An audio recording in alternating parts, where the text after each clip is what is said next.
Welcome to the Oz Central podcast. My name is Jonathan, and I am joined here today by the ineffable Andrea. Hello. And the immovable force that is Ryan Spaulding. It's quite a title. We do our best here. We do our best. So good to have you guys in the house. Thank you for joining us. Absolutely. If you guys don't know who Andrea and Ryan are, I don't know what the tense is there, who he is. If you don't know who they are, these represent, and including myself, all of the next generation pastors, essentially. So Andrea oversees everything kids in our church, from the wee bubbers that have just given birth to all the way up until what age? Fifth grade. To fifth grade. Yes. And from there, we pass them on to... Correct. Me, Ryan. and you oversee from fifth grade all the way up to sixth grade, all the way up to 12th grade, high school. Seniors from high school. And then from high school, they get passed on to me, which is college age, all the way through 20s, 30s. We like to, young adults, the age keeps going up as my age keeps going up. So right now it's at 36. Next year it'll be 37, January. 16th. I'll send you my address if you want to send me some gifts. You're always welcome to do that. And so we wanted to talk about next generation, this generation, our generation. Not sure how we're going to word it just yet, but young people in our church, in our lives, young people have had it tough. I think COVID has been really, really rough. And so today we're going to talk all things young and what you do. But before we jump into some of the weeds of it, maybe Andrea, can you share why kids? Why do what you do? Why did you become a pastor? And what is it that sort of makes you tick? Why are you passionate about kids in particular? Absolutely. Well, I have to say, with kids, I've been passionate about kids since I was a child. I grew up in a very small Baptist church where my mom was probably the only Sunday school teacher we had there. So I remember going in with my mom, and she was the Sunday school teacher, and she even shares, there was one time where there was only one kid, and she would think, why am I doing this? I think I need to step down. Yeah. And God spoke to her then and was like, even if it's just for this one, that's why I have you there. So it started with my mom planting these seeds of how important kids' church is since I was little. So then I continued to help in kids' church. I would help her. I would help whatever age group. Then when I got married, when I met my husband, he was a youth leader. So I jumped on board and started with being a youth leader. And then when I had my own kid, I knew, okay, I need to now follow my kids through this journey. So that's where it started. I had no plans of being a children's pastor at all. That was not my doing. That was all his. But I'm so very grateful for it. And I can see, looking back, how God shaped me and molded me for this position. And it truly is a passion that I have. It's so important to reach kids at such a young age and teach them. I mean, from my mom, she taught me it's not about babysitting. It's for that one that walks into your classroom and you have the chance to speak hope and love into this little child's life. That's what it's all about. And you can change a little child's life for when they become an adult, and what adult are they going to be? So... It's so true. Yeah. We say that a lot here. We're not into babysitting. Right. For parents who are dropping off their kids, for them it might feel like an hour of freedom. Yeah.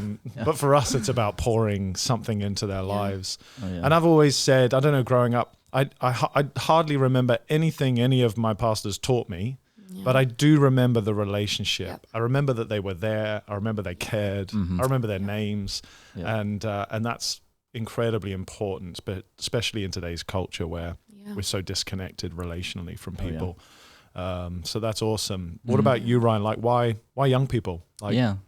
So the high school experience I had growing up was great. I loved high school, and most of that was because of church and the small group I had and the friends I had at church.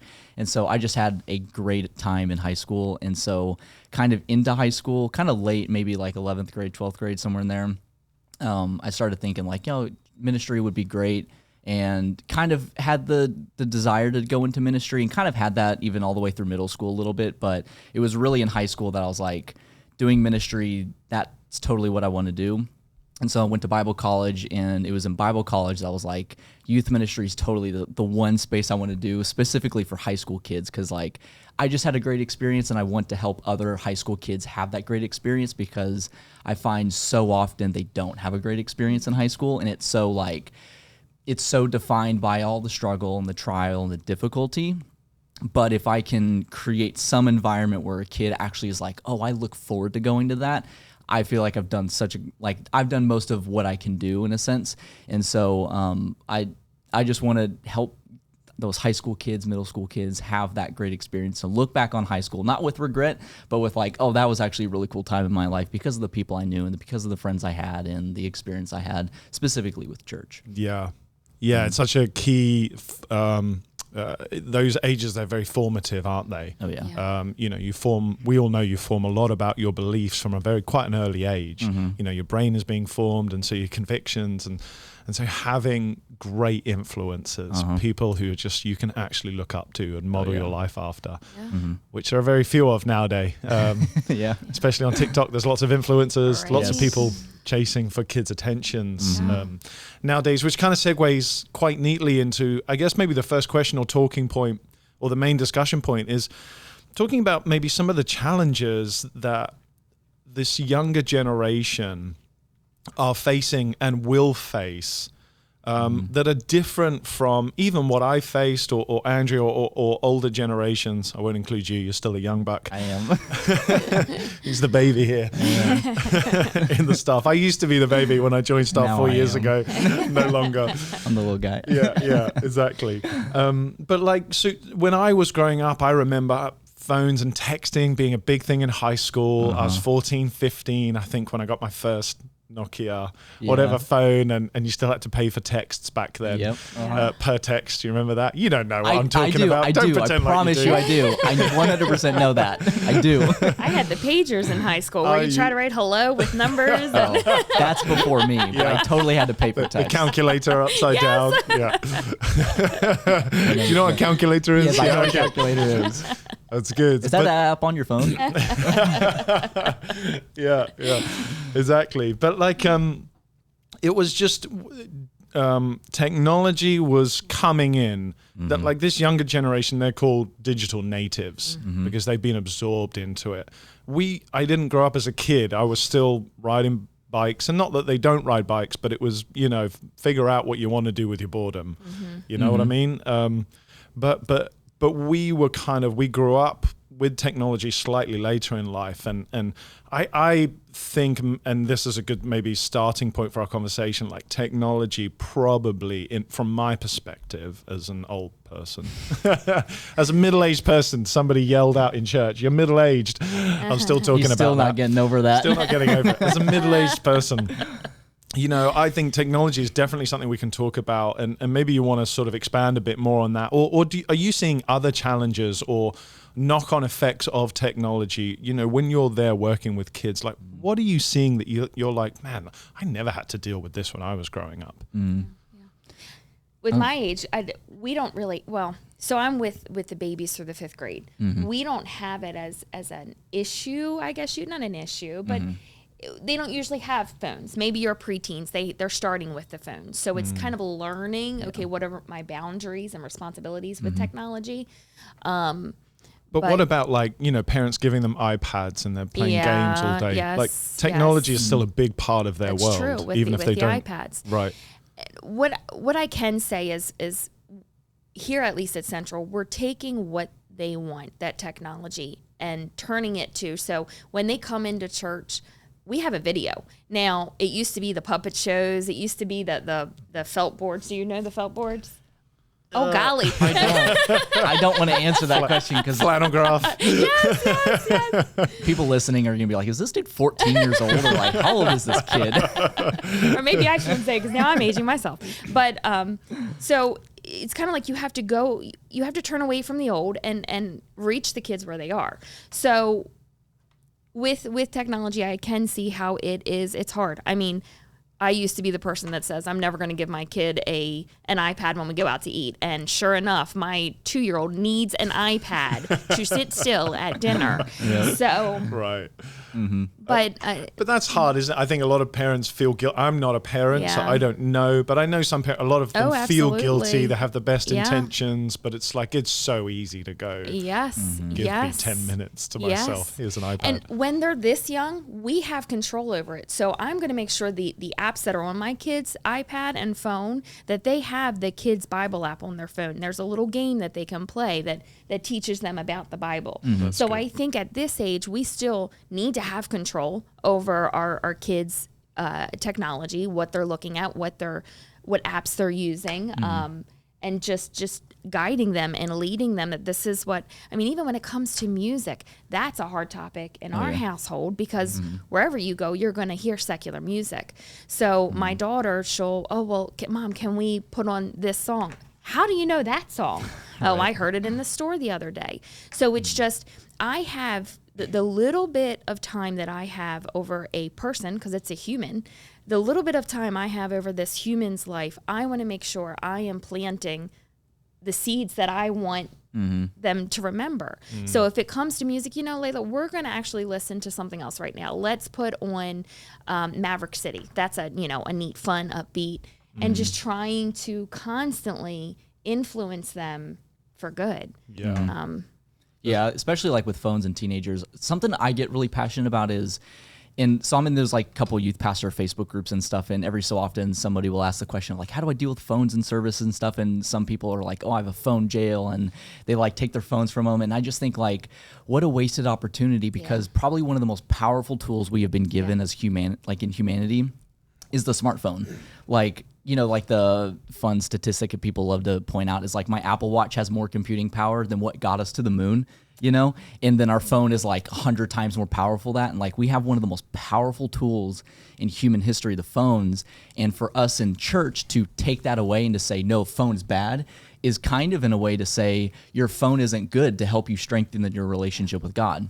Like I write sermons on my phone. I read the Bible on my phone. I listen to podcasts on my phone. Off Central podcast. I listen to things like that. Like I do that stuff on my phone. I grow my relationship with God with my phone, and it's a tool I use. It's not the only thing I use, but I think sometimes youth pastors can vilify the phone, and I don't think that's the right way. I think let's teach these kids so like on Wednesday nights I'll say, hey, open your Bibles, whether it flips or glows. Our phone glows, and whether it flips open, because let's be honest, most kids don't have a physical Bible like when they're 15 years old. And so teaching them how to, hey, download this Bible app, and here's some things you can use, and here's these YouTube channels you can go to, and like resourcing these kids with stuff that helps them use their phone and use technology, because they're going to have it, they're going to use it, whether we tell them not to or not, they're going to use it. And to give them tools instead to say, here's how you can actually strengthen your relationship with God with these tools, I think is a far better approach. And something I'm constantly thinking about is like, how can I actually involve the phone in youth, and how can I actually involve the phone with like Wednesday nights and even Sunday mornings and stuff like that? Because I think it's important to utilize it and to not vilify it, basically. Yeah. Well, it's here, isn't it? It's not going anywhere. And like anything, like any tool, a chainsaw can be phenomenal and incredibly helpful. It can also be deadly. Yeah, exactly. And it's, it's not the tool that we vilify, it's how it's being used. Oh, yeah. And if I'm hearing what you're saying, we have to learn how to teach kids to utilize this tool in a helpful way and not just a harmful way. Yeah. And phones I don't have an issue at all with phones. I think it's what phones can do. It's the dark side of things, the dark side of social media. And particularly in young people as they're forming their identity. And what does that look like when your identity is being compared not to just 20 people in your classroom, like me as a kid, or, when I was a runner, okay, I was the best in my school, but then I would compete against some of the best in the county or whatever. Yeah. I'm comparing my identity to a handful, maybe 100 kids, maybe 1,000 if I went to a big school. But now I'm comparing my life to millions of the best and the most beautiful and the most successful and the most rich. Like not even the top 1% in our world, the top 0.00001% that become famous. Yeah. And how that affects the psyche of young people. Maybe we should dive into that. Do you see side effects and do you notice moods or hormones or trends or reactions that you just think, this is so different from what I faced as a kid? Or is that not, are we so immersed in it we don't really see it anymore? Yeah, I kind of feel like, because I actually talked about this on on a Wednesday, like a couple months ago or so, that the Surgeon General declared a loneliness epidemic. And so there's on one side there's like the loneliness, but I guess really what I was thinking was, I think there's like two big key things that young people face, and I think the two biggest issues is comparison and loneliness, and they kind of feed into each other. And so like comparison, like right now, if I gave you guys 30 seconds, you could find at least 5 people on social media that are the same age as you and a million times more successful than you on all like the standard metrics that we use, like money, Instagram followers, fame, all that sort of stuff. And like these kids, they're so good with their phones. Give them 30 seconds and they will find a long list of people that they should be, or that they feel like they should be, or they feel like that they compare themselves to, that are more successful by, those standard metrics. And so on a daily basis, consistent basis, like hour by hour, they're being shown, here's what, in a sense, I should be, basically, because, they have a lot of Instagram followers and they popped up on my feed and they popped up on TikTok and that sort of thing. And so they're constantly being compared to not their friends in school, but the multimillionaire kid, David Dobrik, Mr. Beast, that sort of thing. And they're like, I should be that and stuff like that. But then also like the loneliness, we talked about on Wednesday a few months ago, we're in a loneliness epidemic. And one of the quotes from the article is like 100-something page PDF that they released. And I read most of it and I started looking up articles that would like kind of summarize it, because that was a long thing to read. But one of the interesting quotes was that we are seeing far more mechanisms pulling us away from each other than there are pushing us together. And I think the good sides of like smartphones is that there's tools and that there's ways that we can grow with God. But at the same time, there are those things where there's so many mechanisms that we're creating to simplify our life, but yet are pulling us away from each other and putting us in our own little bubble. And so I feel like those are kind of the two big key things. And then from loneliness and comparison is like all the other mental illness stuff that kind of comes from it, depression, anxiety, and, et cetera, et cetera. But I think those are kind of the two, to me at least, the two big key things that really branch off into all sorts of other different areas. I think COVID had a lot to play with that too, because during that time, that's how kids communicated. They don't know how to speak face to face anymore, and that breaks my heart. It's like they're all in a room together and they're all on their phones, and it's like, we're right here. Let's talk while we're here.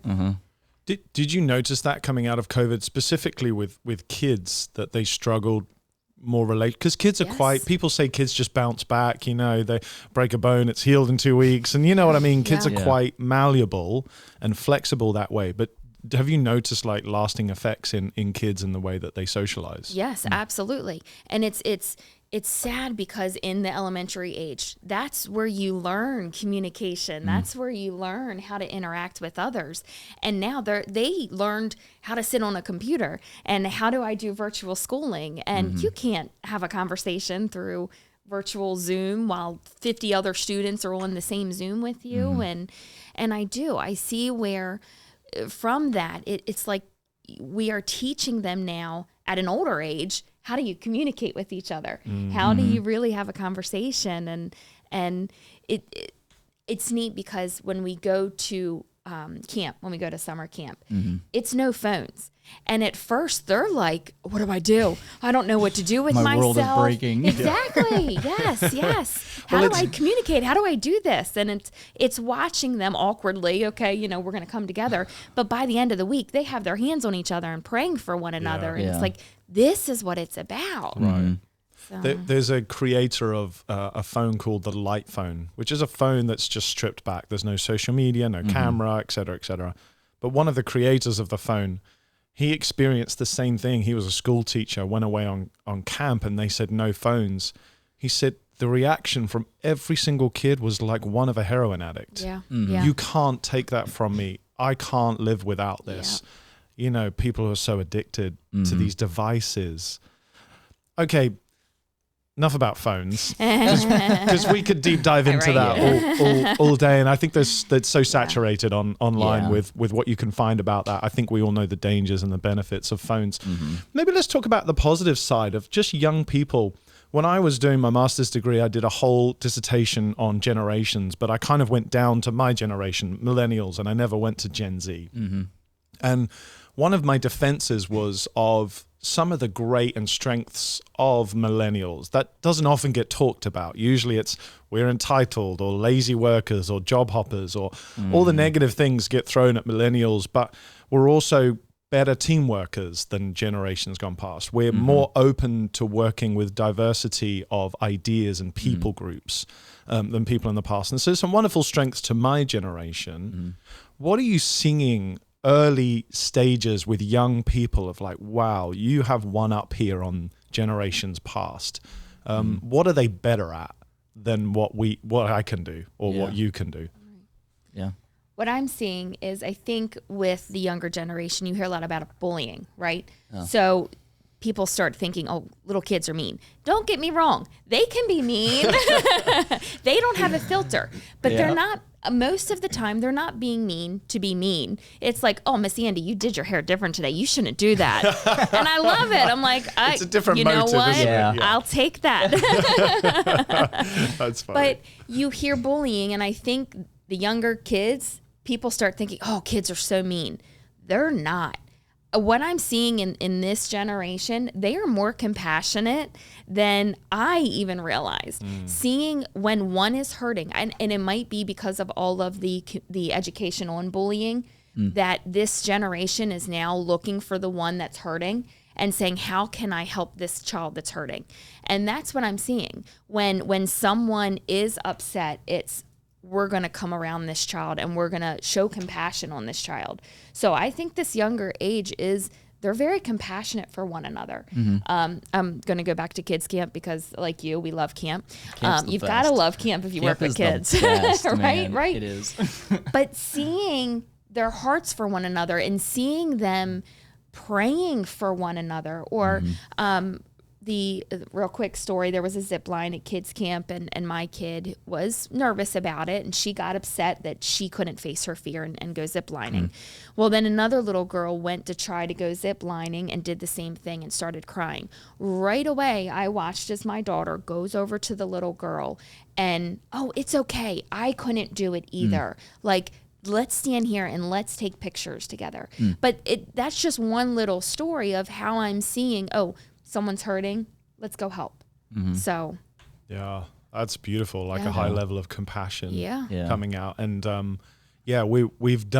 think we've done a good job in schools about anti-bullying campaigns and not marginalizing people or looking to the person who's been pushed on the side. That is definitely a strong narrative sort of in our culture. And that's one of the positive things about the inclusivity. Sometimes it goes too far, inclusivity.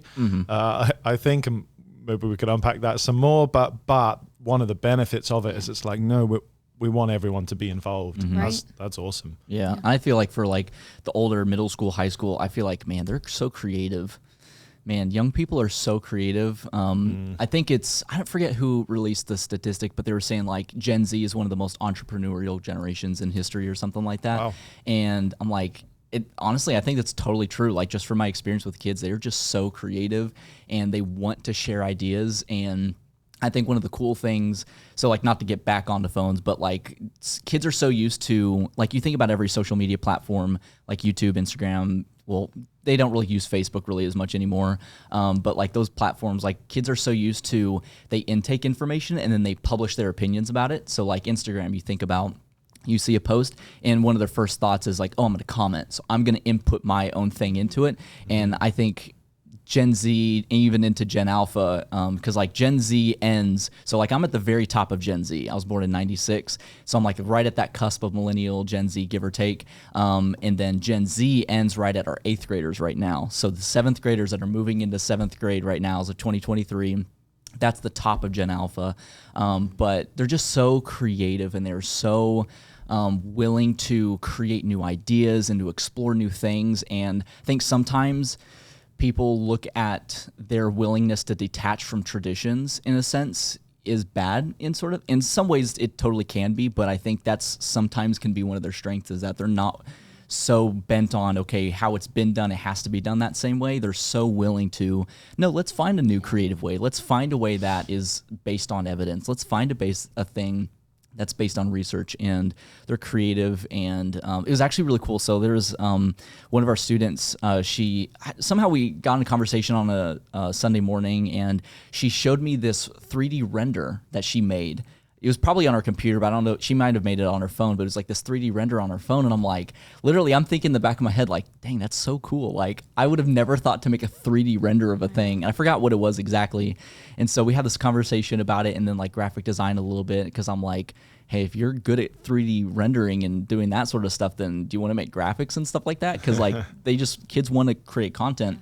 And then a couple weeks later, was actually at their house for like their parents threw like a get together barbecue kind of a thing, and so we were over there, and then she was like, hey, there's this what was it? It was a dog that she 3D printed. She has a 3D printer, and I'm like, dang, kids are so cool, man. Like, I was so lame when I was her age, and she's over here like, yeah, I'm just making 3D objects on my phone, and I'm just 3D printing stuff. When I was her age, I'm just digging a hole in the back garden. It's like, I was just learning how to ride a bike, and this kid's like, yeah, I'm just 3D rendering things out, and I'm like, that's so cool. They're so creative, and they're so willing to explore new ideas and to find new creative ways to do things, and I think that's such a strength of Gen Z and even into Gen Alpha, and I think that's something totally we should celebrate, and not just like, oh, you kids or whatever, but no, they're creative, like, and they learn so fast. Yes. On you know, with digital, they're just like boom, boom, boom. They're picking up things at light speed. I'm like, how did you learn to 3D? You know, I probably watched a YouTube clip. Yeah, they watched like 2 clips. Yeah, and it's like, bam, they're an expert. It's like, well, that's great for you. Yeah, and I just coded it myself. And, exactly. Like, okay, I'm lost. Yeah. And I had the TikTok app. The TikTok. Oh man. I had TikTok for a couple of months last year, but I remember thinking the same thing. I was chatting with Pastor Larry, and TikTok is a very interesting world to sort of dive into, but the creativity. Yes. I mean, some of it is so funny, and the ideas they come up with, and to create their content isn't easy. A lot of it as well. Like there's like quite intricate and complex editing. Oh yeah. A lot of maybe editors would say that is really simple editing, but for just kids who are jumping on a phone, I'm like, some of this stuff is like really elaborate, what you're pulling together. Yeah. And it's phenomenally done. Yeah. And that is a really exciting thing to see. How can the church encourage and harness kids to use their creativity? Because if you go back to Jesus, that's what he did in his storytelling. It was creative storytelling that captured people, and we're just finding new ways to do it now. We've often said the message doesn't change; it's just the medium that changes, the way we present it and the way we do it. I've also found, I don't know if you think this rings true with your experience as well, this generation is just very open. They're open to new experiences, open to meeting people, even open to listening to different ideas, perspectives. And whilst that creates a challenge, it also creates equal parts opportunity. Because they're open, everyone has influence. But because they're open, we also have a chance to have influence. My generation are skeptical, very skeptical, in fact. Just a bit too burned. But maybe I'm wrong. Maybe they are skeptical, or maybe I've just experienced them to be more willing and more open to try, even to institutional ideas, which were completely deconstructed by millennials. Let's just deconstruct everything. This generation seems a bit more interested in reconstructing and piecing something more creative together. Yeah. Yeah, and I think kind of a big part of that is like, there's just so many cultural influences. Like you have like racial diversity, like Gen Z is the most, at least in America, is the most racially diverse generation. Right. And then Gen Z is even more racially diverse. And so you have all these different unique experiences. Like it's not as common. Like for me, I'm a white kid that grew up in a white suburb, like a suburb in the middle of the Midwest. And so I didn't really have a lot of like diversity growing up, and then moved to New Orleans. And that's like one of the most diverse places you could probably imagine in the US, and now Baltimore. And it's still super diverse, but kids, they just grew up with that instinctively, like just at a young age. And so they're so used to hearing from different perspectives and different ethnicities and different races and different stuff like that. And I think their openness to learn things and to grow, I think, is definitely such a strength of Gen Z and even Gen Alpha, that I think as the church, if we can tap into that, to say, yeah, that is actually a good thing. I think it just opens up a huge door of opportunity, you know? If I can go back to COVID, and I think because with my age group again, so those that are entering 4th grade, well, COVID hit when they were in kindergarten. So they're pretty much your post-COVID kids. Right. But I think being home during COVID, they heard parents not trusting anything. They don't trust politics. I don't trust church. I don't trust this. I don't trust that. So these younger kids, they've learned to question everything. Interesting. So they hear something, I'm going to question it. I'm not just going to believe it, which that's not a bad thing. I welcome the questions. And that's what I tell the kids. I want you to come with me not at me. I want you to bring all of your questions to me and let's talk about it. Right. So that can be looked at as, they question everything. It's not a negative thing. Right. Let's welcome their questions and let's point them to the answer and really help guide them. Yeah. Which is why sort of the old adage of, the Bible says, I believe it, that's it, doesn't work with this. You can't just go, well, the authority says it, therefore you have to do it, because they have Google.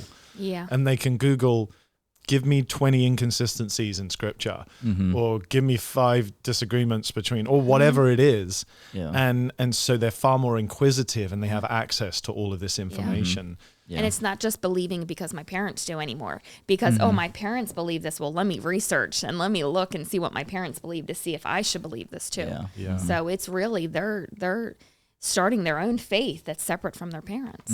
Yeah, and I think that's huge, even especially as the middle school, high school age, that kids don't have just, hey, what do you believe? Oh, I believe X, Y, Z because mom or dad said, or because whatever, like whoever influence you want to say, but it's like, no, I know it to be true because I've read it and I've experienced it myself, and I want a huge, what is the word I'm thinking of? I put big intentionality on making sure that there's space for like our high school kids to have real experiences with God themselves, not through me, but them to God, because I'm sort of in a way I think of it like I need to step out of it, but obviously creating environments and that sort of thing, but kids need to have that experience like, oh, I know God works and I know God is real because here's this experience that I had myself. And I think that's such a solidifying moment, because I even remember back in like 7th grade at a camp, saw a girl get healed of scoliosis, and that's like burned in my memory, and I'm like, that was so incredible, and like I've seen things. And kind of like, actually I remember Shane Willard was here, I guess it was, I don't know, a few months ago, something like that, but he was talking about a personal story and stuff, and he was saying he couldn't reason his way back to God. I was like, I can totally relate to that, because there's totally seasons where I cannot reason my way back to God.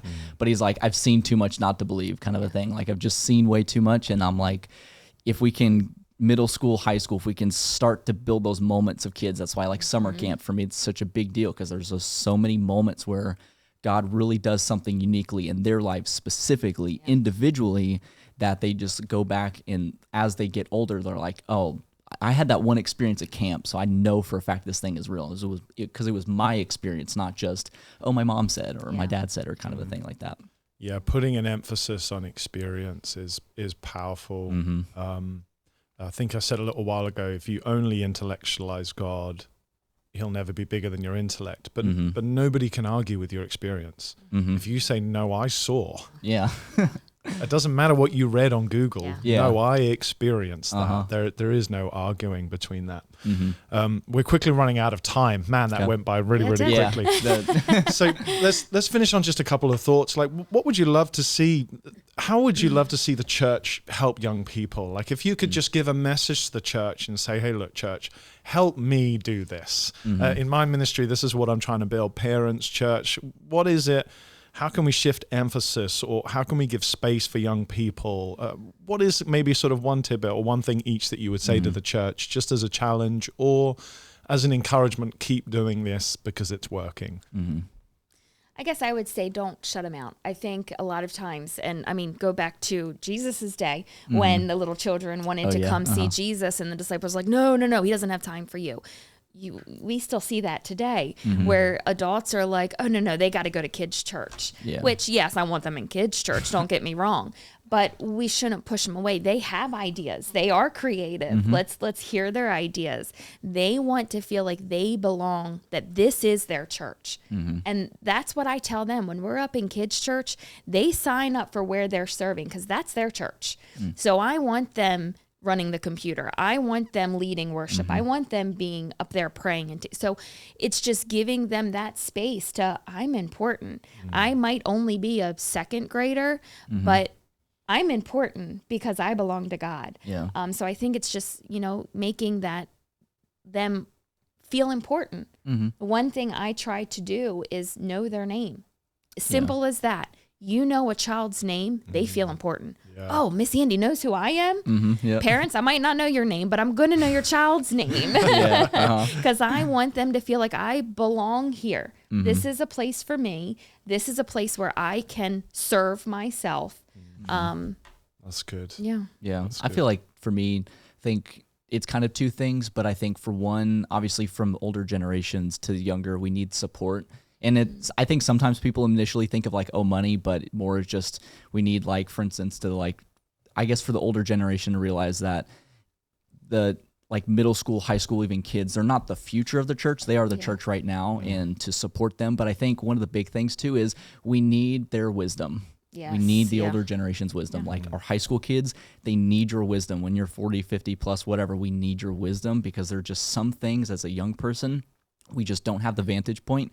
We just don't have the perspective, and we have no way to have that unless we have the wisdom from an older generation. And that's why I kind of find where I'm at in my life right now kind of unique because, so I'm 26, so I'm old enough on high school kids to I'm far enough separated to have a little bit of vantage point on them and a little bit of extra wisdom on them, but I'm also kind of young enough to still kind of understand most of what they their things that they do and the realities of their life and stuff like that. And I think just being in the spot I am to see just 10 years older than you, how much that wisdom you kind of get about life and stuff. And I'm man, if we could go 20, 30 years up, the wisdom that the older generations have, we need that. And I think that's so valuable and that's so important for young people. Yeah, those are great takeaways, learning people's names, giving them room and connecting. I find a lot of my generation are intimidated by teenagers and kind of step off because they don't always know necessarily how to connect. But being a mature generation, being willing to step out, being willing to be uncomfortable and go, hey, let's spend some time together. Is powerful. Man, well, thank you both so much. If you're watching this podcast, it'll be coming out on Wednesday. We're going to be up on stage this Sunday talking all things our generation, this generation. And we're also going to be praying for kids and for this sort of next generation. So please bring your families to that. Definitely want to get the opportunity to pray for your kids. Thank you again, Andrea. Absolutely. And Ryan, we pray that this has some way enriched your life.